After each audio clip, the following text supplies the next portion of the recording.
Hi hello నమస్తే, welcome back to home made aromas. ఇవాల్టి వీడియోలో ఒక చక్కని స్వీట్ రెసిపీ షేర్ చేస్తున్నానండి. చాలా తక్కువ ఇంగ్రీడియంట్స్తో జస్ట్ పాలు పంచదార ఉంటే చాలన్నమాట. Perfect sweet shop style kalakand ఇంట్లోనే ఈజీగా ప్రిపేర్ చేయొచ్చండి. చిన్న చిన్న టిప్స్ ఫాలో అవుతూ కొంచెం టైం స్పెండ్ చేయగలిగితే చాలండి, చాలా పర్ఫెక్ట్గా ఇంట్లోనే కలకండ్ ప్రిపేర్ చేసేసుకోవచ్చు. ఇంకెందుకు లెట్ స్టార్ట్ ద ప్రాసెస్. దీనికోసం ముందుగా స్టవ్ ఆన్ చేసి అడుగు మందంగా ఉన్న ఒక గిన్నెలో కానీ లేదా నాన్ స్టిక్ కడాయి కానీ తీసేసుకొని దానిలోకి 1 లీటర్ వరకు ఫుల్ ఫ్యాట్ మిల్క్ లేదా నార్మల్ మిల్క్ తీసేసుకొని కంటిన్యూస్గా మిక్స్ చేసేసుకుంటూ ఒక పొంగు రానివ్వాలండి. ఇలా ఒక పొంగు వచ్చిన తర్వాత స్టవ్ని లో టు మీడియం ఫ్లేమ్లో అడ్జస్ట్ చేసుకొని ఈ పాలు మొత్తాన్ని కూడా మరిగించుకోవాలన్నమాట. ఎంతలా మరిగించాలంటే మనకి పాలల్లో వాటర్ కంటెంట్ ఉంటుందండి. ఆ వాటర్ కంటెంట్ అంతా కూడా కంప్లీట్గా ఆవిరైపోయి మనకి పాలు అనేది దగ్గరగా చిక్కగా అయిపోతుందండి. అప్పటి వరకు పాలు అనేది అడగంటకుండా కంటిన్యూస్గా మిక్స్ చేసుకుంటూ మరిగించుకోవాలి. ఇప్పుడు ఒక గిన్నె తీసేసుకొని దానిలోకి 1 టీ స్పూన్ నిమ్మరసం, అలానే ఇంకొక టీ స్పూన్ వాటర్ యాడ్ చేసేసుకొని మిక్స్ చేసేసి పక్కన పెట్టేసుకోండి. ఇక్కడ చూస్తే పాలు చక్కగా మరిగిపోయాయండి, చిక్కగా దగ్గరకు పడిపోయింది. ఇప్పుడు దీనిలోకి మనం కలిపి పక్కన పెట్టుకున్న లెమన్ జ్యూస్ ఉంది కదా, దీనిని కొంచెం కొంచెంగా యాడ్ చేసుకుంటూ కంటిన్యూస్గా మిక్స్ చేసుకోవాలండి. లెమన్ జ్యూస్ ఎప్పుడైనా సరే పాలు కంప్లీట్గా మరిగిపోయి చిక్కగా అయిన తర్వాతే యాడ్ చేసుకోవాలండి. కొంతమంది ఏం చేస్తూ ఉంటారంటే పాలు సగానికి సగం మరిగిపోయిన తర్వాతే యాడ్ చేసేస్తూ ఉంటారు. అలా చేయడం వల్ల ఏమవుతుందంటే వాటర్ అండ్ పన్నీర్ సపరేట్ అయిపోయి మనకి ఈ పన్నీర్ అనేది స్వీట్ లాగా కుక్ అవ్వడానికి చాలా ఎక్కువ టైం పడుతుంది అనమాట.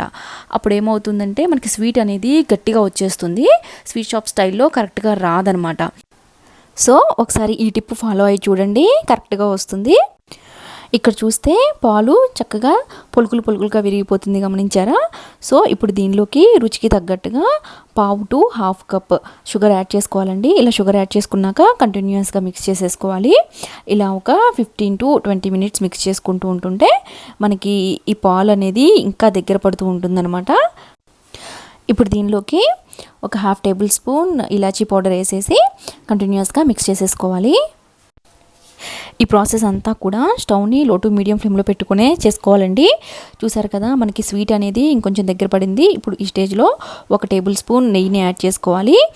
ఇక్కడ నెయ్యి ఎందుకని మీకు డౌట్ రావచ్చండి, మనకి స్వీట్ అనేది స్టిక్కీగా లేకుండా అతుక్కోకుండా కరెక్ట్గా వస్తుంది. చూసారు కదా ఈ స్వీట్ మిశ్రమం అనేది కడాయికి అంటకుండా ఇలాగా సపరేట్ అయ్యి వచ్చేసేయాలన్నమాట. ఇప్పుడు మనకి స్వీట్ అనేది రెడీ అయిపోతుంది. ఇప్పుడు దీన్ని ఒక 2 మినిట్స్ రోస్ట్ చేసుకోండి. ఇలా రోస్ట్ చేసుకోవడం వల్ల ఏమవుతుందంటే మన స్వీట్కి చక్కగా కొంచెం కలర్ యాడ్ అవుతుంది, అట్ ద సేమ్ టైం మంచి అరోమా వస్తుందన్నమాట. ఇప్పుడు స్టవ్ ఆఫ్ చేసేసి పక్కన పెట్టేసుకోండి. ఇప్పుడు ఒక ఎయిర్ టైట్ కంటైనర్ని తీసేసుకొని దానికి నెయ్యి అప్లై చేసేసి దానిలోకి మనం రెడీ చేసి పెట్టుకున్న కలకండ్ మిశ్రమాన్ని యాడ్ చేసేసి ఈవెన్గా స్ప్రెడ్ చేసేసుకొని కవర్ చేసేసి ఒక 2 to 3 అవర్స్ పక్కన పెట్టేసుకోండి. 2 అవర్స్ తర్వాత తీసి చూస్తే మనకి కలకండ్ అనేది కరెక్ట్గా సెట్ అయిపోయి రెడీ అయిపోతుందండి. ఇప్పుడు దీన్ని ఒక ప్లేట్లోకి వేసేసుకుందాము, చాలా ఈజీగా రిమూవ్ అయిపోతుంది అనమాట. చూసారు కదా ఎంత కరెక్ట్గా పర్ఫెక్ట్గా వచ్చిందో, చాలా ఈజీగా ప్రిపేర్ చేసేసుకోవచ్చండి.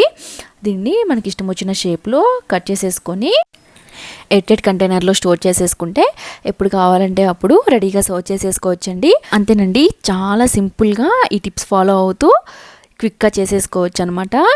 జస్ట్ ఇంట్లో మనకి పాలుండి కొంచెం టైం స్పెండ్ చేయగలిగితే చాలు, చాలా సింపుల్గా చేసేసుకోవచ్చు అనమాట. ఈ రెసిపీ కనుక మీకు నచ్చినట్లయితే మీరు కూడా ఒకసారి ట్రై చేసి చూడండి. ట్రై చేసి ఎలా వచ్చిందనేది నాకు కామెంట్ చేయండి. మరిన్ని రెసిపీస్ కోసం మన ఛానల్ని సబ్స్క్రైబ్ చేసుకోండి. Thank you for watching.